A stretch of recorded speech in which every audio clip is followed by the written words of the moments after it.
Let's do a medchem problem. The following compounds were tested for activity against serine protease. Using IC50, identify A. Beneficial and harmful substituents. B. Propose a basic pharmacophore. And C. Suggest an analog to try next. So we have these two compounds. This one looks like a substituted benzamide, and this one is a cyclohexadiene, where we have the pi bonds in conjugation with the amide. So here we have IC50s. Remember, the IC50 is the concentration at which 50% of the enzyme or enzyme activity is inhibited. So lower IC50 means a lower concentration at which we get the same effect. So lower IC50 value is more potent, which means that it has higher activity.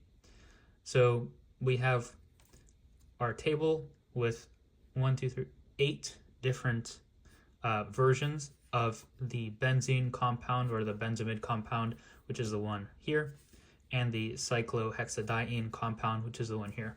And we can see here that they are changing substituents, and we're given the IC50 values.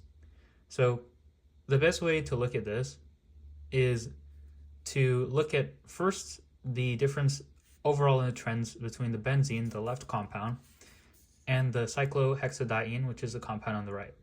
As we can see, the benzene IC50 values are in general much lower than the values for cyclohexadiene.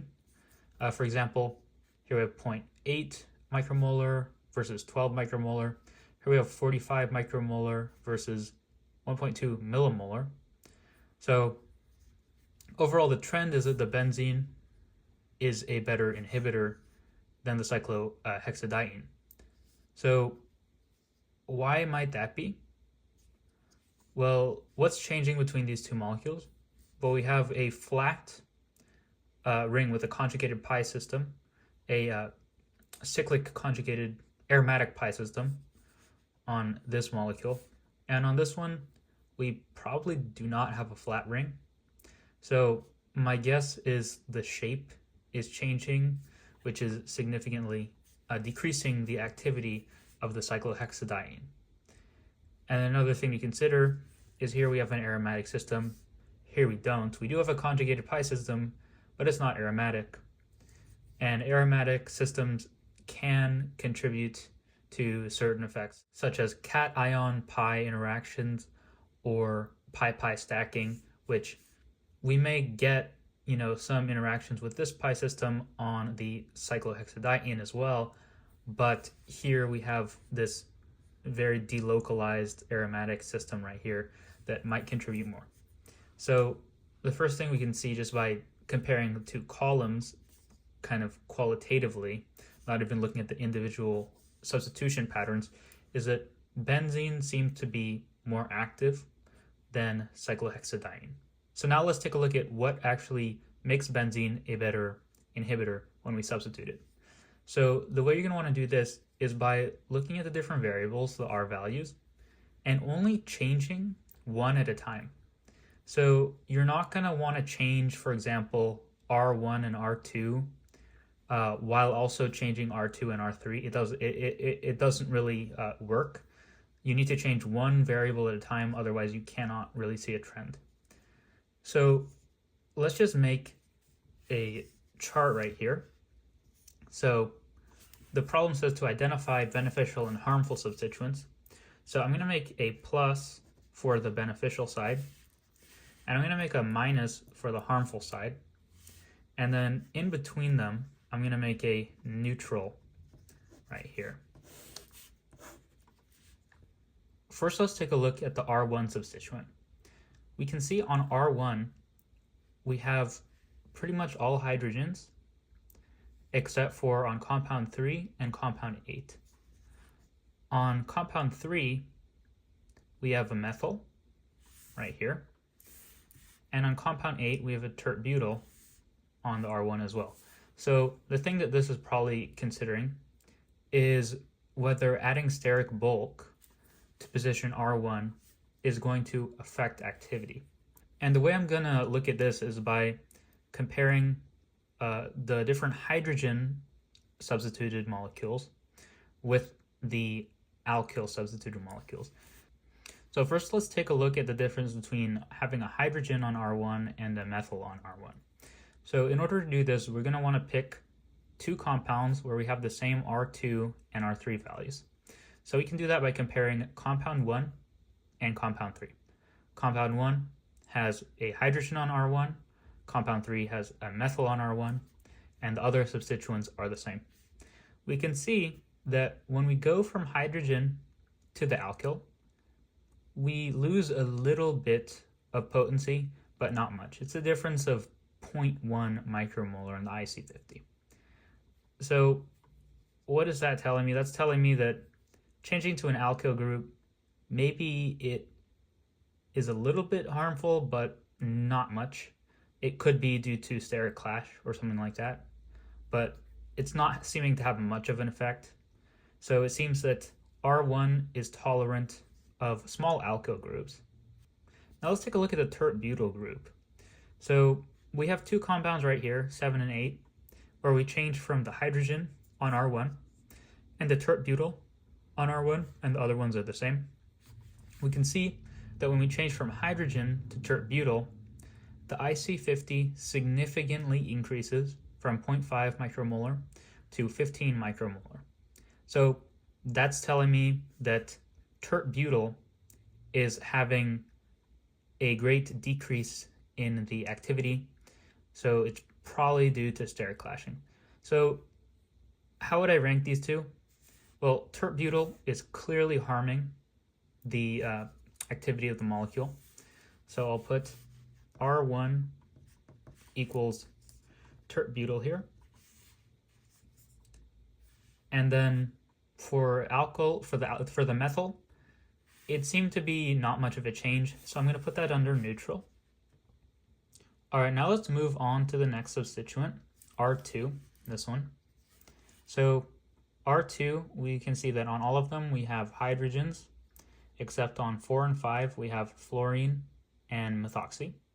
So the fluorine compound, which we'll take a look at first, is number 4, and let's compare that to compound 1, because as we can see here, on R1 we have the same substituents on 1 and 4. On R2, the thing that changes is hydrogen to fluorine, and on R3, the substituents are the same. So on compound 1, we get 0.8 micromolar, and on compound 4, we get 0.65 micromolar. So there's a tiny increase in activity for the fluorine substituted compound. Not much.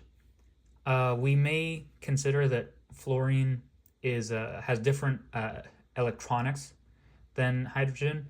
In size, it's quite similar, but it's very electronegative, and also it sometimes is known to help with solvation of the molecule.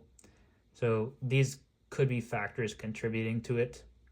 So fluorine seems to be beneficial on R2. Now let's look at compound 5, which is the methoxy. So we can compare the compound 5 to compound 1 again, because we have the same substituents except for on R2. So on compound 1, we have 0.8 micromolar, at which we have the IC50. And on compound 5, it's 12 micromolar, which is much greater. So clearly the substituent methoxy on R2, unlike fluorine, is harmful. And I wouldn't even say it's a little bit harmful. It's very bad for the activity. So R2 equals methoxy is going to go in the negative or harmful substituents pile. So why might this be? My guess would be that methoxy is bulky. We have O and then C and then H. This is kind of big, especially much bigger than fluorine in size. So this could just be a little bit too bulky. So now let's take a look at the R3 substitutions. That's going to be this one right here. So on compound 1 and several other compounds, we have the amide. On compound 2, we have the hydrogen. On compound 6, we have the carboxylic acid, and on 7 and 8, we have the sulfonamide. So, first let's compare the hydrogen to the amide. So, compounds 1 and 2 have the same R1 and R2 substitutions, but R3 switches from the amide and the hydrogen. So we can see by looking at the IC50 values, the IC50 for the amide is much lower, 0.8 micromolar, than for the hydrogen, 45 micromolar. So you can see that the amide is much better than the hydrogen. Now let's compare the carboxylic acid to the amide. So here we have two substitutions for hydrogen, two substitutions for hydrogen, and here we have the amide and here we have the carboxylic acid. So we can see that the IC50 for compound 1 is much lower, and then on compound 6, right when we change that one thing, that R3, to the carboxylic acid, the IC50 gets a lot higher. So it seems like changing to the carboxylic acid is pretty bad for activity. Now, why might the carboxylic acid be harmful? Well, one thing to consider is that at physiological pH, it's probably going to be deprotonated, and that's charged. So we might have some repulsion between the active site and the charged carboxylate ion. Now let's take a look at the sulfonamide substitution. So here we have hydrogen and hydrogen, so let's compare it again to compound 1 where you have both hydrogens for R1 and R2, and then we're going to switch between the amide and the sulfonamide. So we can see that on compound 1 we have 0.8 micromolar IC50, and on compound 7 we have a slightly lower IC50, 0.5 micromolar. We can see that's a pretty significant increase in activity. Now, why might this be? Well, we can look at electronics. So on the sulfonamide, we can see that compared to the regular amide, we have 2 carbonyls, which will give us an additional hydrogen bond acceptor. And on top of that, we can also have additional resonance into this group, which will make it more electron withdrawing from our aromatic ring compared to the amide. So these reasons might cause this to be more active. So how will we rank these groups? Well, if we put hydrogen as our baseline, because hydrogen is kind of like having nothing, then we can say R3 equals hydrogen is neutral. And then the carboxylic acid is not that much better. So I'm going to put that also in neutral. And then for the beneficial ones, we can say that the sulfonamide and the amide are both beneficial.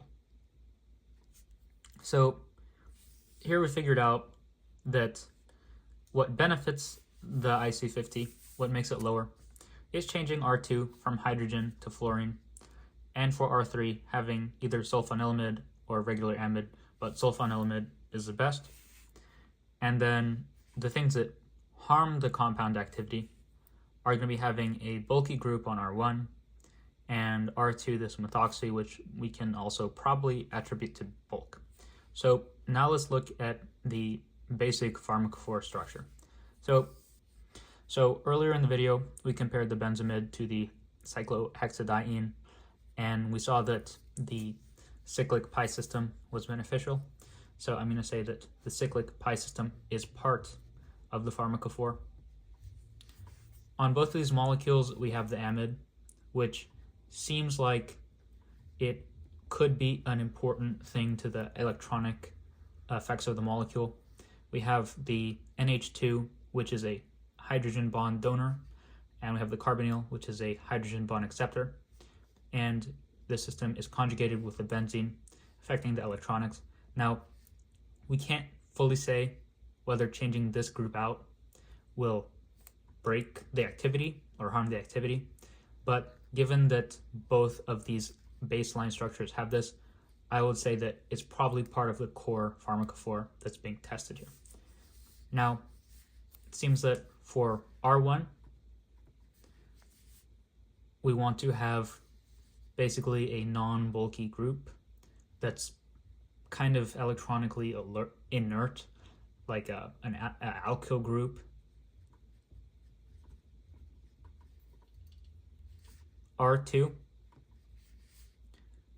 seems that having something also non-bulky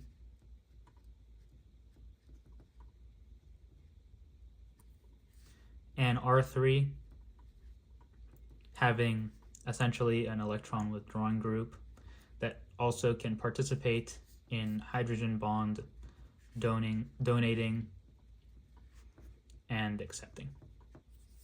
So our core is this part right here that I'm circling, and these added groups contribute as well.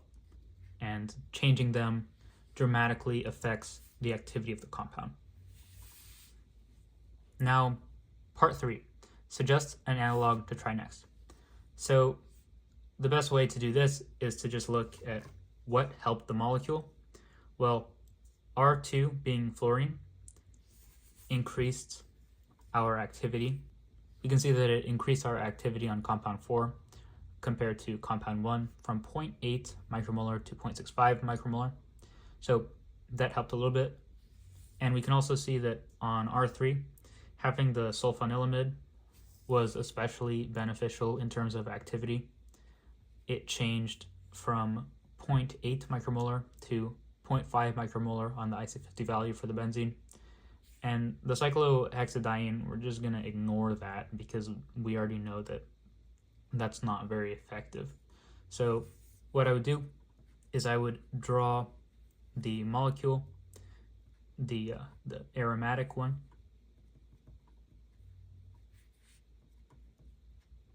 and then so the R1, changing R1 didn't really do much, so I'm going to leave that as a hydrogen.